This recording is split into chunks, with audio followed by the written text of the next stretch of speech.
Welcome to the Esoerotic Dark Feminine Magic podcast. My name is Crimson, creatrix of Esoeroticism, and I help mystically minded folks awaken their dark feminine magic. Welcome to the Portal of Enchantment. Hello, welcome to a solo episode with me, Crimson. And today we are going to be talking about the death of Minx and Muse. So I'm going to give you the backstory, tell you kind of what went into this thought process, and then what is coming next. So, brief background. Minx and Muse was a studio that I opened in Austin, Texas back in 2017. And it took me quite a long time of creative ideation to come up with that name. Originally, I thought it was going to be called Parlor Play because I used to have a podcast called Pole Parlor, and it was pole dance interviews, and I thought it would be a cute play on that. And then I really sat with it. It wasn't feeling like the vibes I wanted because I wanted something a little more dark feminine. I wanted to feel seductive and sexy, but also like witchy and magical. And I'm Crimson Minx, so thought about weaving that in there with the Minx and the Muse. And so obviously playing with different expressions of femininity and witnessing and expressing and the duality and all of that. And I love the name so much. And fast forward in 2020, we went through a little global pandemic, maybe you heard, and during that time, we brought Minx and Muse online. And so we started having people from around the globe be a part of Minx and Muse, which was awesome. And we remained with a virtual presence to this day from them. In 2024, I decided that a cycle had ended. I needed to welcome in a death for a rebirth. I was being called back to the East Coast where I'm from. I'm from New Jersey. I've lived all over since then. I'll give you a brief. I'm from Jersey, lived in Baltimore, New York City, Los Angeles, Austin, and I said, I need to get back to the East Coast, closer to my aging parents and to my mistress, the sea. And so decided to sell the studio, which for the record was so difficult. One of the most difficult, no, not one of the most difficult decision I've ever had to make in my life because I love that studio. I love the community. I love my work. But there was something in 2023 that was just telling me it's it has ended. It is time to move on. I know I was going through my Uranus opposition astrologically, so I'm sure that had something to do with it. For those who do not know, that is basically your midlife crisis. And now seeing kind of what's going on in the world in 2025, it feels like, yes, I was ready for a next reiteration of my work. So sadly, in grief, but in knowing that we need to honor cycles of death for rebirth as a devotee of the dark feminine, I did move on from Austin. That was the end of 2024. And here we are recording end of 2025. It's almost been a full year, not quite, but almost there. And I have had to really sit with this idea of, well, what is Minx and Muse? Because we have our virtual studio. It's called the Minx and Muse Multiverse. No one calls it that. Everyone calls it the Multiverse, which, as an aside, has just been a godsend for me to have virtual community as I've moved to a city and a state where I really don't know anyone. And so it's a testament to how powerful virtual can be. And so shout out to the multiverse, babes. So I know, okay, we have the Minx and Muse multiverse. my Instagram's Minx Muse, my website's Minx Muse, but I'm going to start teaching local classes, and I don't know if I want to continue saying that this is Minx Muse. So let me tell you the situation here. So I moved to the East Coast. Told you that part. I didn't tell you that I purchased 7.5 acres. We're about 15 minutes from the beach in coastal North Carolina, with the intention of setting up a retreat property. And I'm doing it. Had 2 retreats in the fall that were wonderful. The property's not fully built out, but enough to be hosting people now, which is wonderful. And I built what I've been calling the Esoerotic Temple here on the property.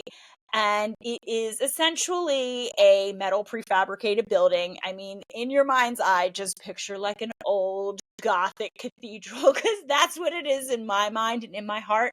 But my bank account said, girl, get yourself a metal prefabricated building. But it's big and it's awesome, and it's sitting right out on my front lawn right now. I can see it from here. And I did not feel comfortable saying that's Minx Muse, because Minx Muse kind of had the identity of being a daily operation, a studio where we had classes 7 days a week. We had an array of fucking amazing instructors as well as students. And we taught pole, we taught obviously other sensual esoerotic dance classes as well as witchy classes. And here, I'm not offering daily classes. It's just going to be me. There's no other instructors here. I didn't bring the poles. I'm not doing pole dance anymore. I've really distilled it down to the essence of esoeroticism, which is going to be our floor and non-pole sensual movements, as well as dark feminine, magical, witchy circle type of, moon classes and specialty workshops. That's really where my heart has evolved into and what I plan to be doing in the Esoerotic Temple. So as I'm starting to promote locally, okay, I have to start putting myself out there locally. I gave me to the end of this year because it's scary, but also I need it to get the property set up, and the studio's still getting set up, but it's enough to work from now. And I thought, am I going to send people to a website called Minx Muse and to an Instagram that's called Minx Muse, and have them say, oh, well, what's Minx Muse? Oh, your studio is Minx Muse. Oh, it's like and then start having some brand confusion around what it was versus what this in-person location is like. And I thought, you know what? It's too confusing, and something that has always been the essence of Minx Muse is esoeroticism. I've done past podcasts on it, as well as the dark feminine. So feel free. I think it's the first 2 podcasts if you want to know more about that. But I did start Minx Muse with esoerotic classes, the namesake. But truly the modality has really grown through teaching both in person and virtually over the past 8 years now. And it's really the ownable methodology, and I know I hate saying the word brand, but brand that I'm passionate about. It's trademarked. I trademarked it. So it is something that I really want to pour my soul into at this point. Teaching the teachers, having esoerotic certifications, focusing on esoerotic classes, and even our virtual experience, having that be the foundation of the other dark feminine magic that we bring in the virtual as well as the in-person, right? So I realized I just got me a brand within a brand. I got esoeroticism within Minx Muse. What do I need 2 of those for? And so at that point, because of the simplification, but also just the honoring of Minx Muse, I decided we're going to lay it to rest. We're going to let it die. Let it be a moment in time. And so R.I.P, rest in power, pleasure and potential Minx Muse. So I wanted to answer a few questions that I have been getting as well around that. First is the sigil. So our logo sigil, let's see, if you're watching on YouTube, I'm kind of showing it towards the camera, but otherwise it's the snaky serpentine lunar Lilith glyph logo sigil mark that you see on things that I brand. And if you actually, it's on the podcast cover. And so that is not being retired. That is shifting. It's the SO-Erotic logo, the SO-Erotic sigil. It holds that sigil. I consider it a sigil, not a logo, just because it's so magical. I will do another episode on what the sigil means, but it is encoded with a lot of occult energy and wisdom and meaning. And it's just continuing just with a new, I guess, a new clarity of purpose, right? So the sigil's not going anywhere. I'm obsessed with the sigil. It has been so energetically charged at this point that it would be silly, and I can't think of anything else that I would want to continue to represent this work. So the sigil is staying, and obviously I have been thinking about this. This was not a rash decision, even though I have been known to make rash decisions. In this instance, I have been sitting on letting go of Minx Muse for at least 6 months. When I restarted this podcast, there was a podcast before called the Minx Muse podcast. When I restarted this podcast, I don't know, a few months ago, I intentionally named it the SO-Erotic Dark Feminine Magic podcast because I knew there was coming a time that Minx Muse had to let go, and that moving forward, focusing on SO-Eroticism was going to be my greater purpose and the greater purpose of our community. So is the virtual staying? Abso-freaking-lutely. It won't be called the Minx Muse multiverse. It'll just be called the SO-Erotic multiverse. And just so you know about that, every year we revisit, okay, how is technology evolving? How is people engagement with online evolving? And how can we shift to meet it? And I actually just had an instructor meeting yesterday, and we have some fabulous shifts that are coming to the virtual digital space for the SO-Erotic multiverse in 2026. So we are absolutely not going anywhere. If anything, we're just getting more mighty, more magical, more sexy. And that's staying. And then all of the work, the movement, the dark feminine magic is just going to be under SO-Eroticism. I'm changing the Instagram from minx.muse to SOerotic.magic, magic with a K, Avi. And it's probably going to be a real headache to go in and scrub everything and shift everything. So I don't know if it's in the future and you still see things that say Minx Muse or the old Instagram, just chat me. Let me know so I can switch it out.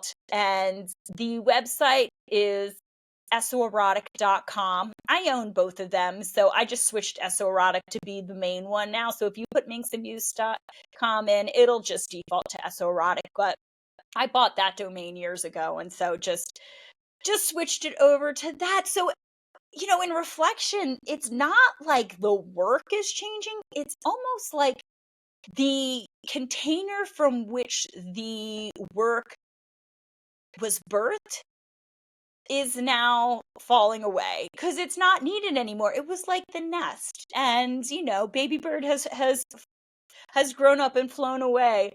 And so yeah, the Minx Muse was such a moment in time. Freaking love it, and I want it to stay there. I want to hold those memories of what it was, and moving forward, it's full on SO-Erotic, baby. And just having started announcing this over the past few days feels so clarifying for me. I've been really struggling for the past year to figure all of this out. And now it feels real clear that we are SO-Erotic led.